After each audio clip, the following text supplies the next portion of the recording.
Wewe Mwita, unanidai shilingi ngapi? Mshahara $300. $300. Sasa sikiliza nikwambie. Sikupi hata shilingi 10. Kwa hayo ulionifanyia umndani, sikulipi hata shilingi 10. Bosi, nini tena? Wewe usitaki kujua umefanya nini. Masanja. Naam.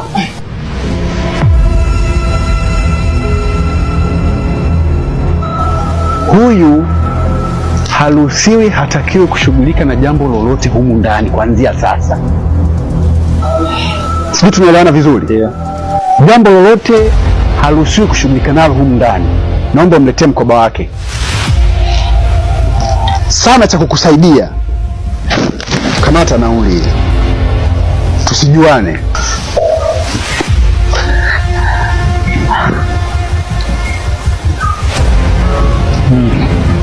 Baba, shika.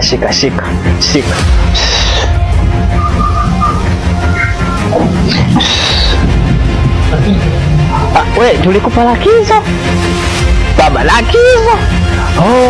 Aliyeniajiri amenikuta. Baba, una chako humu ndani.